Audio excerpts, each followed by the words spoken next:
Welcome back to the channel, guys. It's a cold one today. Log burners on already. Coffee in hand, as always.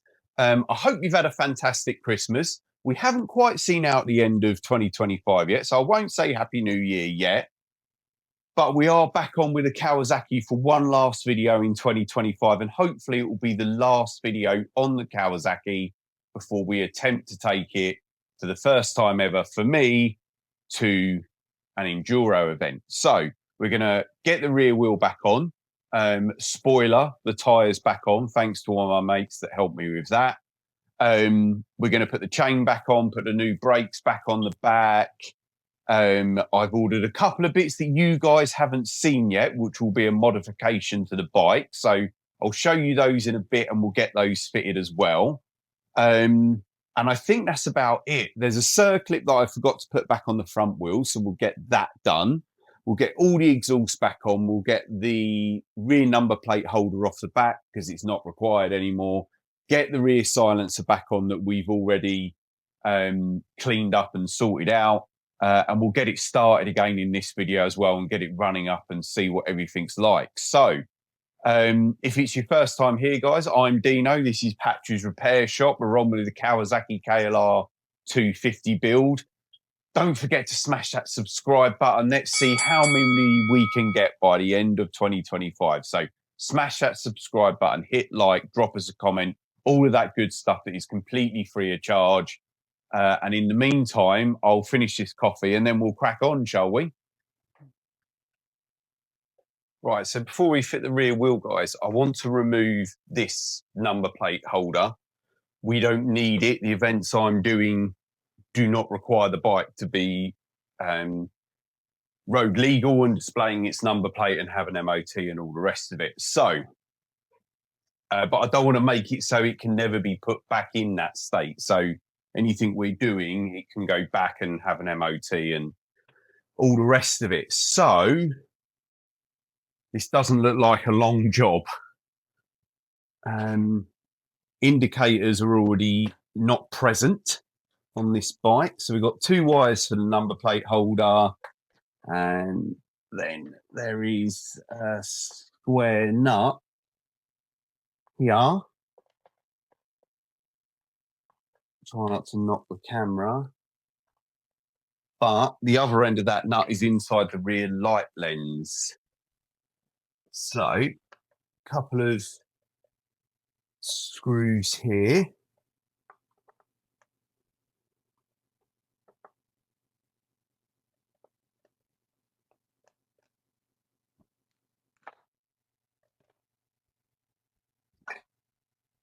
And that reveals nothing. Fantastic. A couple of 10 mils underneath, guys.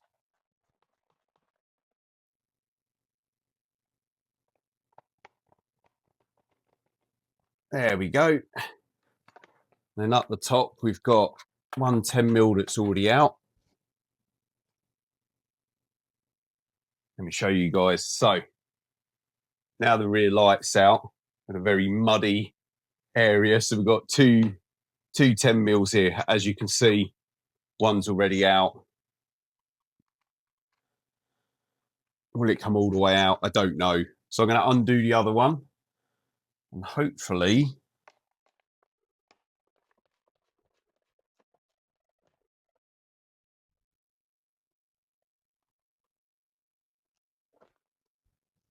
aha, right. So we had two bolts at the top. One had melted out already.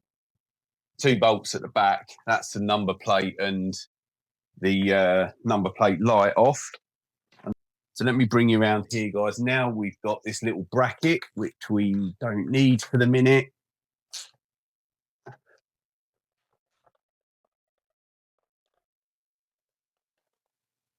So there's a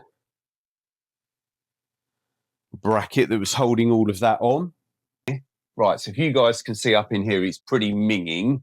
These are clearly the wrong nuts and bolts for this. Yeah. See, this is where things get carried away, because now I'm thinking, right, we might as well. We're here. I warned you it might be a long video. So let's get it off, because we got 4 nuts and bolts and it's off. Let's get it off, because we'll be able to A, clean it up, which it desperately needs, and B, I might be able to, I don't want to cut the wires. We need those ones. We don't need any of these ones. And I don't want to just chop them out of the equation. So I'd like to tidy them up somewhere. And so let's do that, shall we? Right, what we got there? A couple of 17s.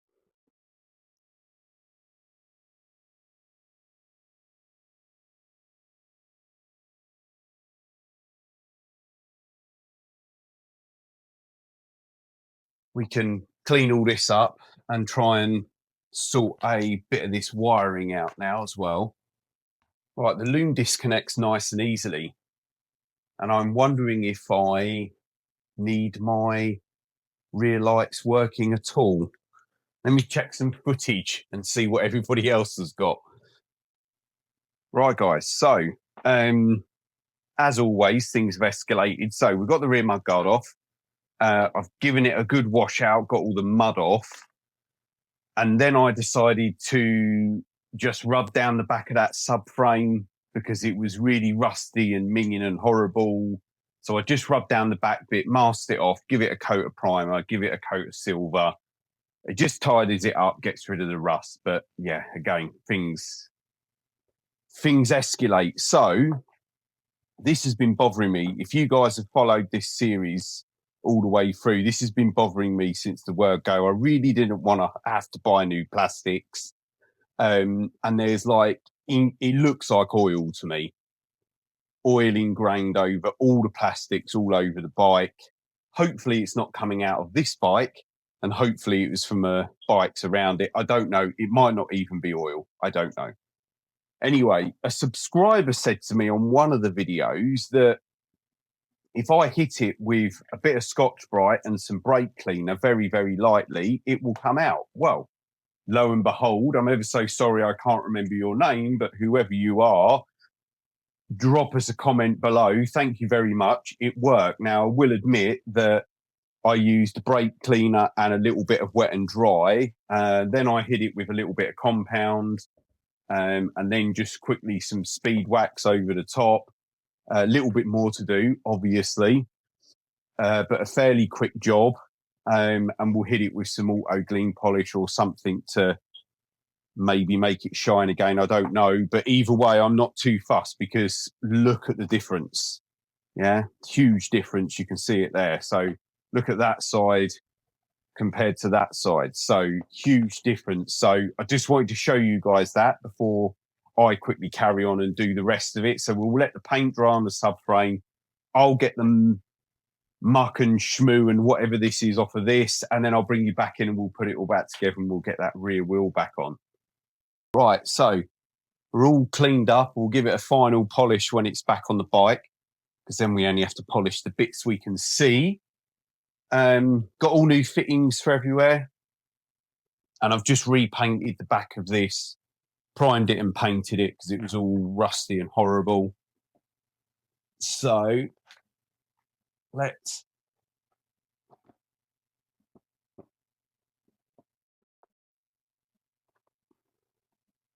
get these through. Right, everything's looking a lot better now.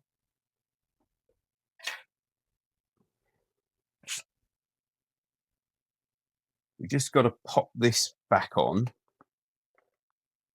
which should have one of these little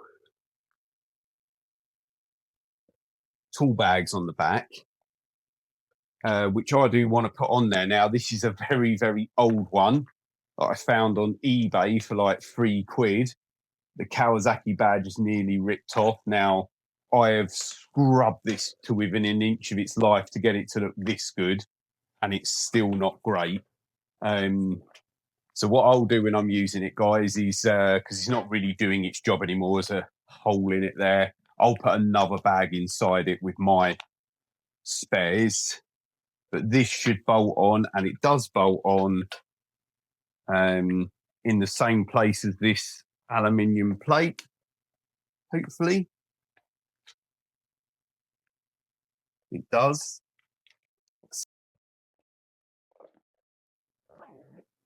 That'll do it. Good. Right. Let's pop the rear wheel in, shall we?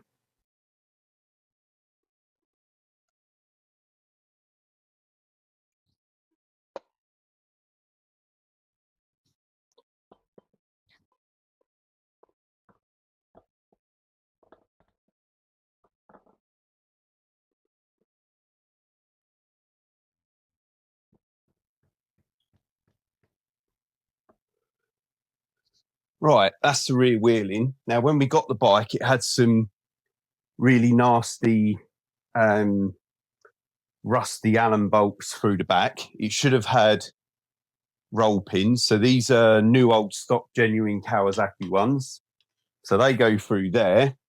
That spindle's going to sit back on there. Beautiful. Right.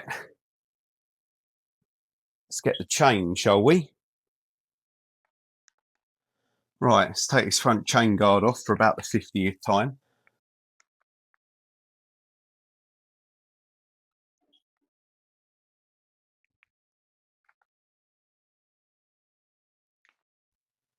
And let's attempt to get this chain on.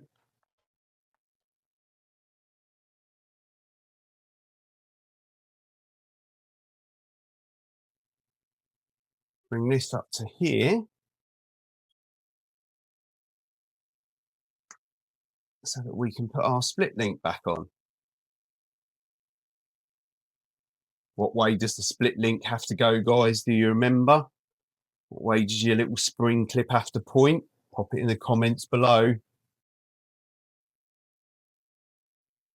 There we go. Job done.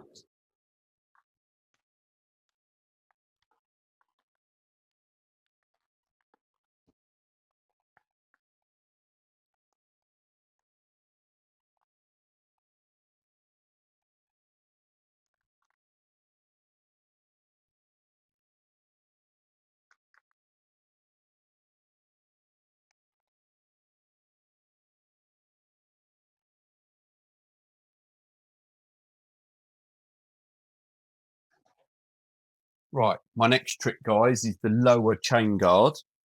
So I've already cleaned it up.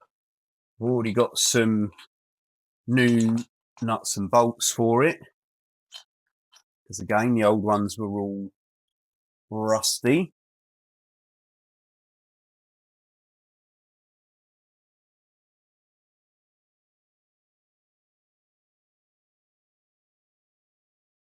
Right, made a minor boo-boo.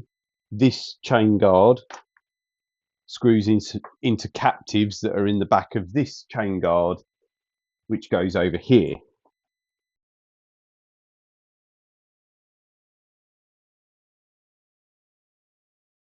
I had a break, stopped, had a coffee and some lunch. Started to make silly mistakes, which either means I'm tired or I'm hungry. At least now I'm not hungry anymore. Right, the eagle-eyed amongst you will notice that I forgot to put the chain tensioners back on. Now I've got two sets now. I've got one nice powder coated to match the swing arm. And I've got these ones, which are new old stock from Kawasaki. So for the minute, thought I'd use the new old stock ones. I thought a bit of contrast with the silver or whatever. I don't know. Give it a go. They've got numbers on, so we can line the numbers up either side.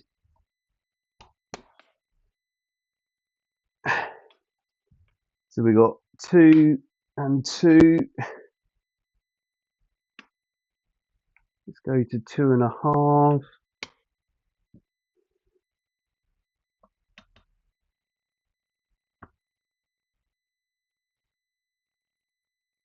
Oof, that feels way too tight. So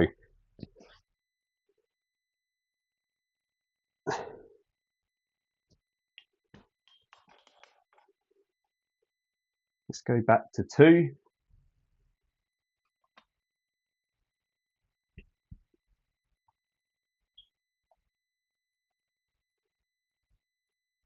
And we'll check it again when it's on the ground.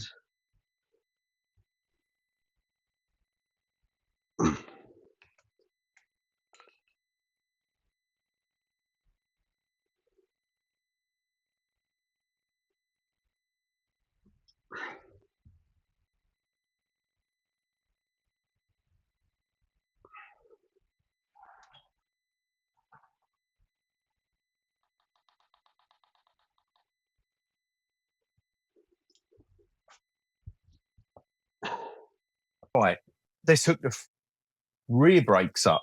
Nearly said front brakes.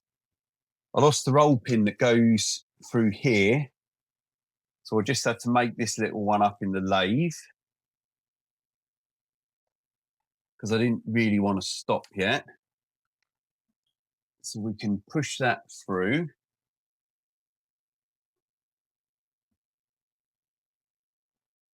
The roll pin, the split pin through.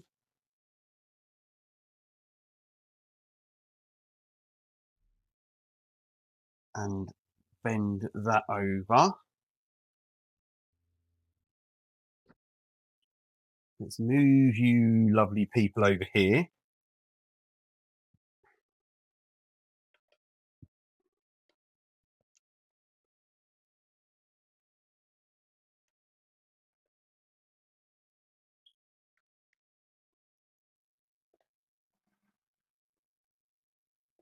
Splendid. Right. That's that done. Shame we had to make that pin up. That wasted a bit of time. Never mind. Right, on to the next bit. Right, on to the next drama, guys. So first of all, we lost the roll pin and had to make one. I thought we'll fit the rear silencer after we've done the rear brakes, which you've just seen me do. And the silencer wouldn't fit back in its original mounting position. This is my original downpipe, which I took off.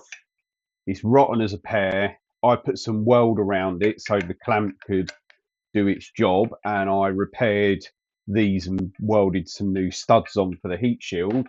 And then a subscriber very kindly reached out and said, I've got one. The end's really good, which it is. I had to repair the studs like the original one to get the heat shield back on, and we cleaned it all up and give it a paint. Splendid. The only thing, what I didn't know, get your words out, Dino, is that this has got a depth rear silencer on it, and to get that to fit, somebody has trimmed the end of the original manifold down. And the original manifold is a lot smaller inside diameter. There's like a sleeve in there. And there isn't in this one. Both off KRL 250s. And same model. The gasket fits this. The silencer fits this. So it's going to fit. But I need to cut it. I've made a little mark there with the hacksaw. That's how much I need to trim off. So I'm going to trim it off now. We'll fit it back on the bike and we'll see if the silencer fits, shall we? Right, so I've trimmed it down. I've put a new gasket over the end, obviously refitted the manifold again. I need a clamp. So let's pop a clamp over and see if we can get it out of the way for a minute.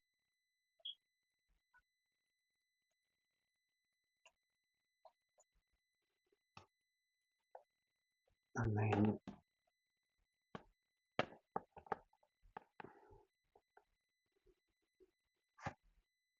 see what we're trying to achieve here. So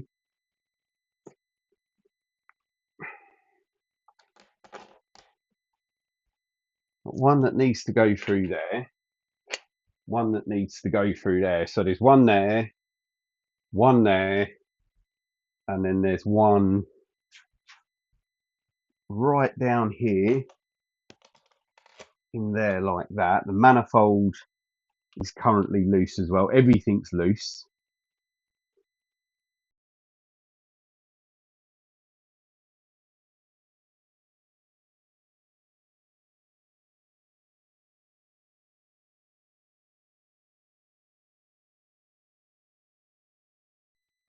Right, that's all tight and on. So back to the manifold that you guys can't really see.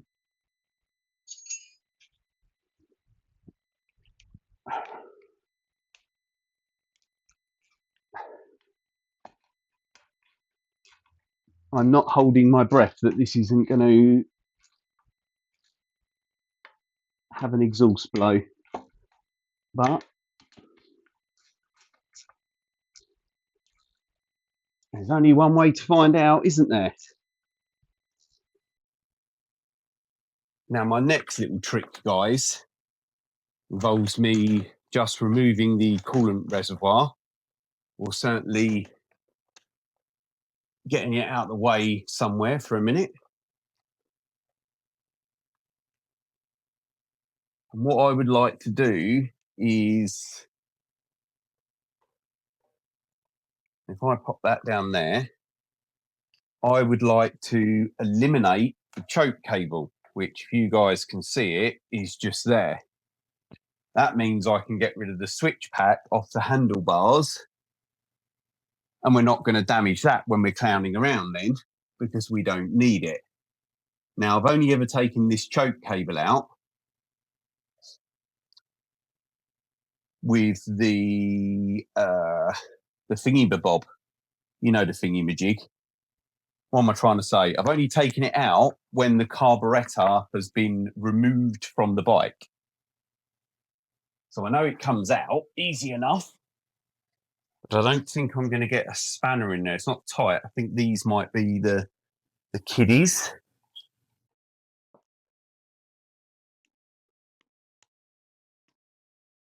So, original choke cable. This is the standalone enrichener. So I was just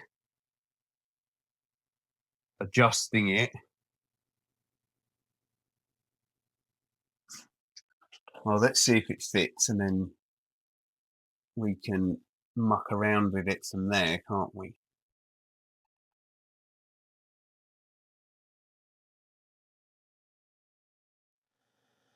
Because on the packet it says KLR 650, not 250, but it fits, it goes all the way home, and then it doesn't do anything. Right, so without loads of mucking around, that ain't going to work. Now, this was literally only a couple of quid, so we're not losing any sleep over it. Okay, worth a try. Maybe if I'm that worried about damaging the switch, then I just put a standalone lever on that I'm not worried about, instead of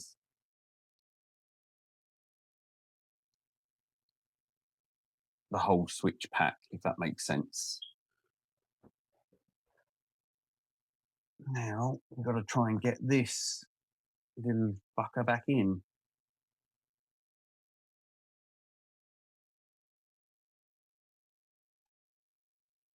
Oh, language, Dino, language.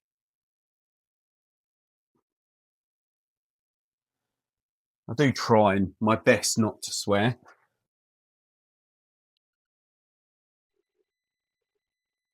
Well, we've had a little bit of a game, haven't we? As we always do with old bikes. But it's looking good, isn't it? It's looking a lot better. Everything's on there. Good. Nice clean rear mudguard. Exhaust is back on, not rusty anymore. Shame my little choke trick didn't work, or enriching a trick. Shall we see if it'll start?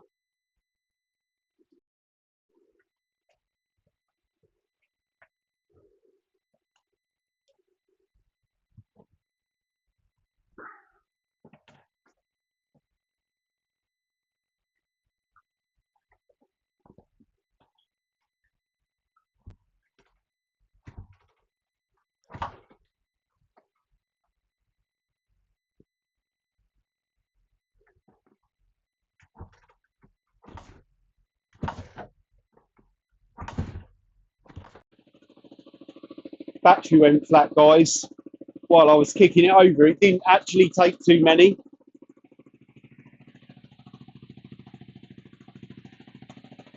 I bet it sounds terrible on camera. Bikes generally do, or internal combustion engines generally do. But yeah, she's running okay.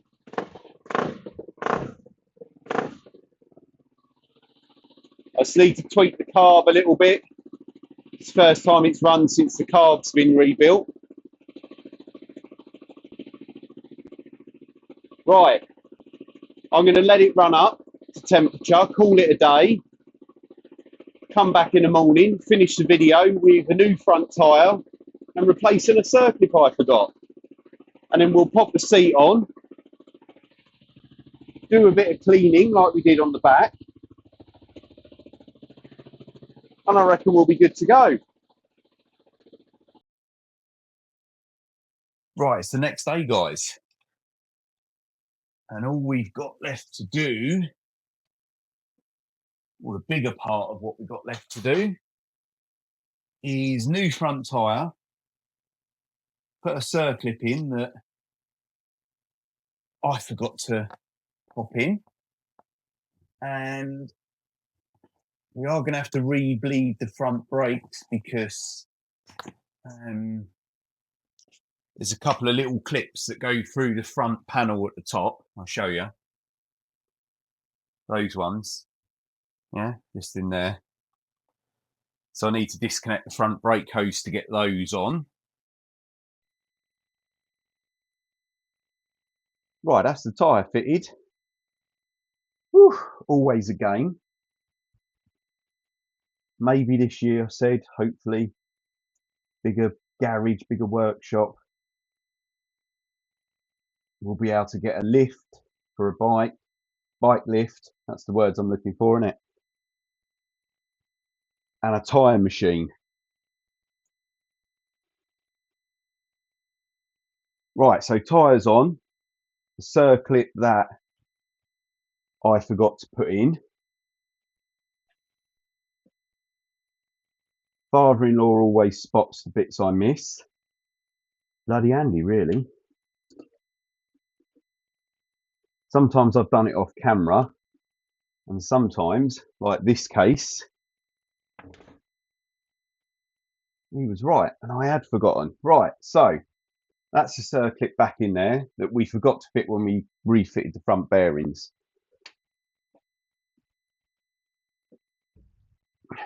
It's a Pirelli front tyre and a, what is it on the rear? It's a Mitas rear tyre, because that's all I could find. I bought 2 inner tubes for the front, you know, knowing that I always pinch one and have to do it again. And guess what? I got it first time without pinching it. To wash some of this soap off. Right, should we get this back on the bike?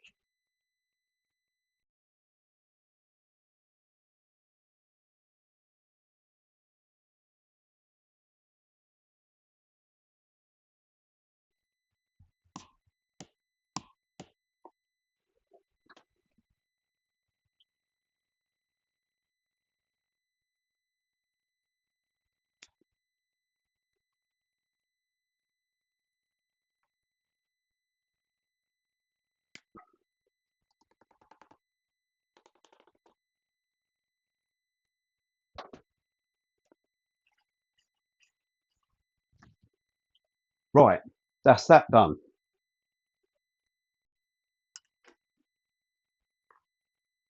Right, let's get these little clamps in.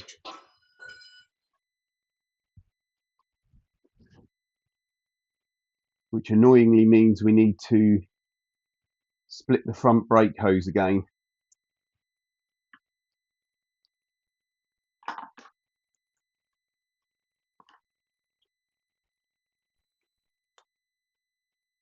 Right, that's those on.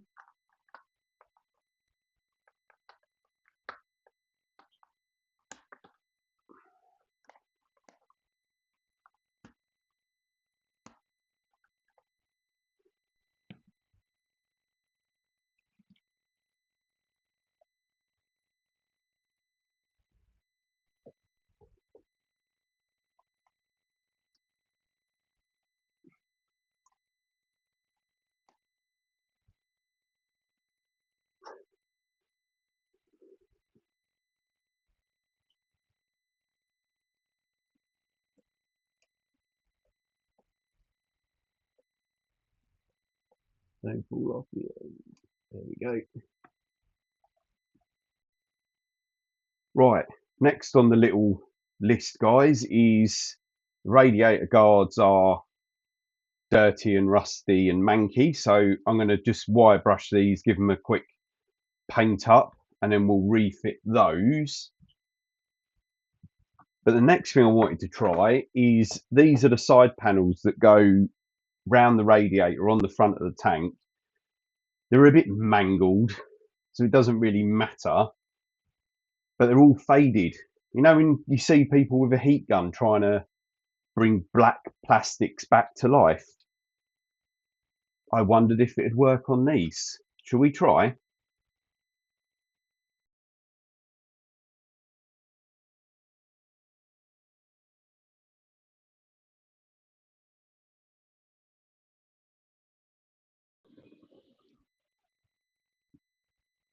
Well, look at that. It kind of worked. Look, blue, horrible white. Can see the difference.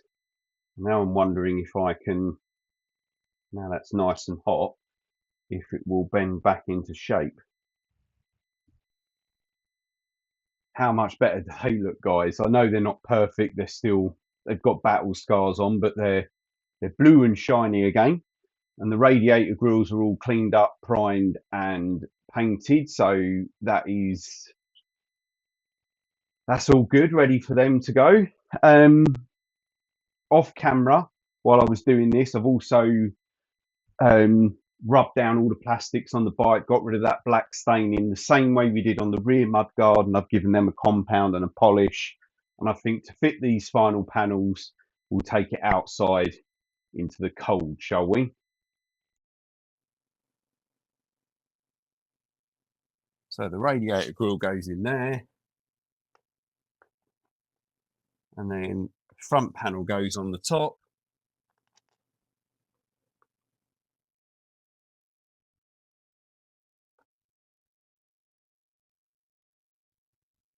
And then we'll put some new nuts and bolts through it. Not the original ones, but be better than chewed up old manky ones, isn't it?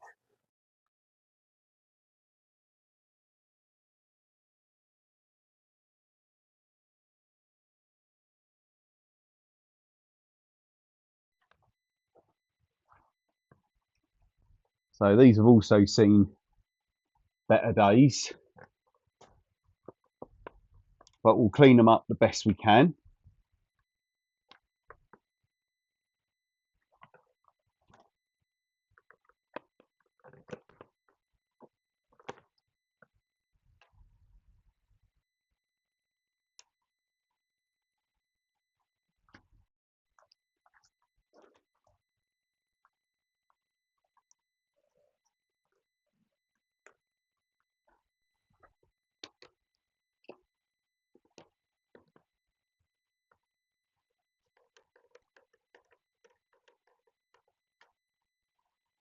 Blended, right.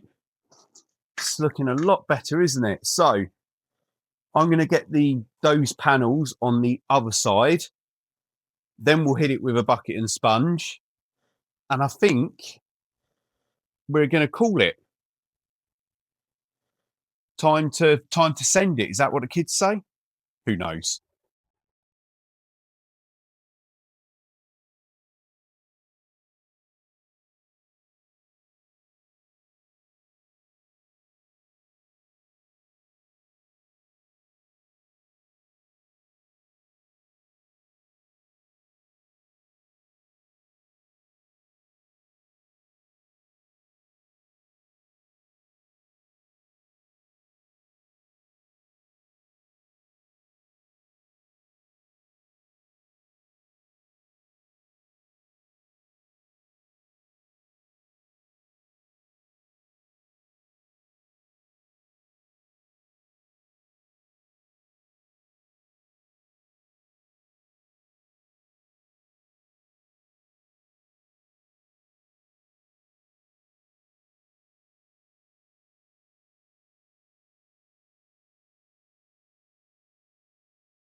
that's it, guys. I'm calling it done.